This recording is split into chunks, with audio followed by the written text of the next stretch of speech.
င်္ဂလာပါခင်ဗျာကျွန်တော်အခုဟောင်းတော်တွေက3500ညီနိုင်နဲ့ခေါ်ဆိုထားတဲ့အိမ်အသက်ကြီးတစ်လုံးစီကိုကျွန်တော်အနေနဲ့ဒီနေ့မှာကျွန်တော်မိတ်ဆွေတွေကိုမိတ်ဆက်ပြီးသွားပါမယ်ခင်ဗျာဒါဘုံဝင်ချင်းမှာ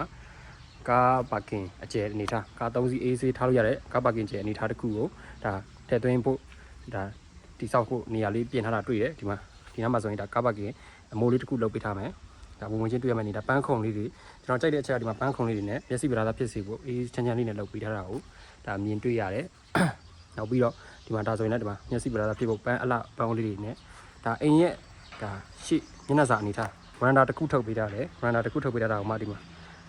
ကျွေပြားကတ်ကိုမှဒီမှာ lighting မီးလေးတွေနဲ့အလှဆင်ပေးထားပါတယ်ဒီမီးအပြည့်စုံနဲ့အသစ်နေထိုင်နိုင်အောင်ဒါအိမ်အသစ်ဆက်ဆက်ပဲဖြစ်ပါတယ်ဗျာဝင်ချင်းမှာဒါကျွန်းတကားနဲ့ဒါအလှတခြားလေးလှဆင်ပေးထားတယ်အပေါ်မှာဆိုလည်းစီလင်းညနေချက်မီအားလုံးပါမယ်ခင်ဗျာဒါဝင်ချင်းမှာတွေ့ရမယ်ဒီပစ္စည်းတွေဒီ furniture တွေလည်းပါမယ်ဘုရားစဉ်မှာအစပါတယ်ဘုရားစဉ်တစ်ခုပါမယ်ခင်ဗျာဒါကတော့မပါပါဘူးတစ်ခုပဲ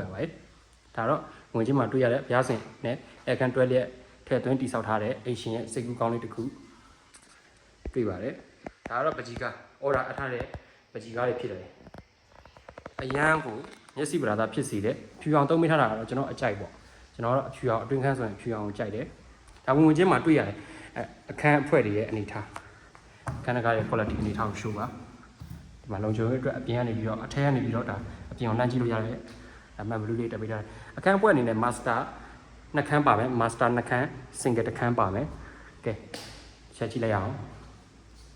ဒီမှာပါကေးတွေလည်းအပြည့်ခင်းပေးထားပါတယ်ခင်ဗျာဒါပတ်ဝန်းကျင်ရဲ့အနေထားဖောင်းတော်ရွာလေးလမ်းမထဲမှာရှိတဲ့အိမ်ကြီးဖြစ်ပါတယ်ဒါကညာအိမ်ကြီးဖြစ်ပါတယ်ခင်ဗျာကဲဒါကတော့ master bedroom အခန်းရဲ့ဒါဒီချိုးခန်းနဲ့ပိုထိုင်တက်ဆိုင်ပေးထားပါတယ်ဒီမှာ shower တွေဆိုလည်းဒီမှာအကောင်းတွေသုံးပေးထားတယ်ပြီးတော့နောက်ပြီးရေပရေးဆက်တစ်ခုလည်းဒါရေပရေးဆက်လည်းတက်ဆင်ပေးထားတယ်ခင်ဗျာကျွန်တော်အကြိုက်ဖြစ်ပါတယ်အိမ်လေးကလုံးဝပြောစရာမလိုအောင်ကျွန်တော်မိတ်ဆွေအနေနဲ့လာကြည့်တာနဲ့တမ်းပြီးကြိုက်နိုင်မဲ့အနေထားမှာရှိတယ်ကျွန်တော်မိတ်ဆွေများအနေနဲ့စိတ်ဝင်စားတယ်ဆိုရင်ဆက်သွယ်ပေးပါခင်ဗျာကဲဒီအိမ်ဒုတိယထက် master ဒုတိယအခန်း master bedroom မှာဆိုရင်ဒီမှာအဲ့ຢာတွေအစထည့်သွင်းပေးထားတယ်နောက်ပြီးတော့ဒီမှန်တင်ခုံဆိုရင်လည်းဒီမှာ Sweetie Home လုံးဝ brand တွေပဲသုံးပေးထားတယ်ဈေးနှုန်းဆိုရင်လည်းဒီမှာ9သိန်းလောက်ပေးရတယ်အနေထာ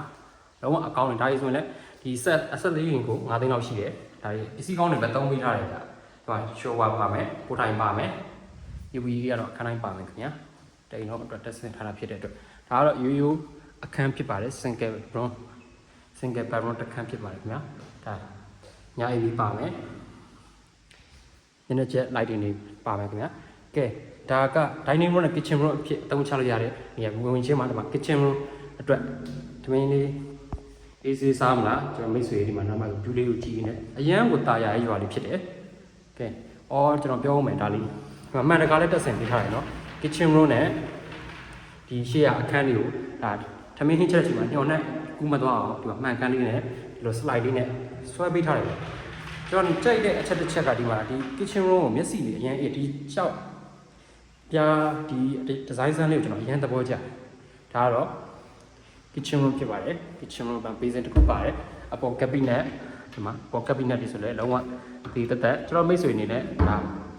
လက်ခံတော့မဲ့အနေထားဒီမှာလုံခြုံရေးအတွက်လည်းဒီမှာတန်ပန်းတွေတက်ဆင်ထားတယ်ပြောလက်စားနိုင်ဒီမှာတစ်ခါလေအချန်စီကိုအပြင်ဘက်မှာဆိုတော့ဒီမှာလုံခြုံရေးတန်ပန်းတန်ဆူးကြိုးတွေတက်ဆင်ပေးထားပါတယ်ခင်ဗျာဒါအောက် cabinet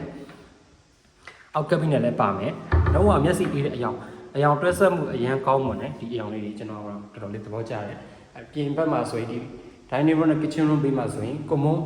shower ဒီချိုးခန်းနဲ့ဒီမှာပို့ထားတက်ဆင်ပေးထားအသုံးပြုပေးထားတယ်ကဲကျွန်တော်တို့ထပ်ပြီးတော့ဒါအိမ်ရဲ့ဘေးပတ်ဝန်းကျင်အနေထားကိုတစ်ချက်ကြည့်လိုက်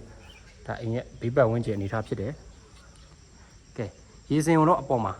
ဒီမှာဟော်လိုနဲ့ဒါတခြားလေးချုပ်ပေးထားတယ်ရွာမြေစစ်လားမစစ်လားမမေးနဲ့ရွာရဲ့ဖုန်ကြီးကျောင်းအနီးရွာဦးဖုန်ကျောင်းအနီးမှာဒါမလန့်မကန်းမှာတည်ရှိတယ်ဆိုတော့ရွာမြေအစစ်ဖြစ်ကြောင်းကျောင်းနေနဲ့ကျောင်းမိတ်ဆွေအနေနဲ့ဘူးတကကြီးရှင်းပြဖို့လိုမယ်တော့မထင်ဘူးဒီအိမ်လေးခေါ်စင်းလုံးနဲ့ပေးရတဲ့ quality နဲ့တင်ရတဲ့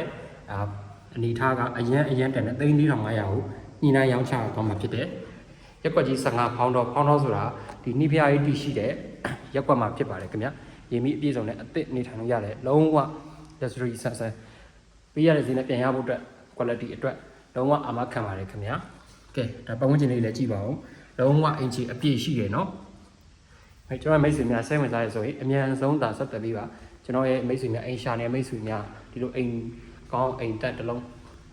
ထွက်ဖို့ရအရောက်ထွက်ဖို့ရအရန်ကိုခက်ခဲနေတဲ့အချိန်ဖြစ်တဲ့အတွက်အော်ဒီမှာစီလင်လေးတွေကျွန်တော်ပြဖို့လိုသွားတယ်ဗျကဲဗျာဗီဒီယိုတော့ရှင်းနေပြီဒါပေမဲ့ပြလိုက်မယ်ကဲကြည့်လိုက်ပါဦးစီလင်နည်းနည်းချက်စီလင်ဒီမှာအလားချိတ်ပန်းဆွဲလေးတွေပါတယ်ခင်ဗျာ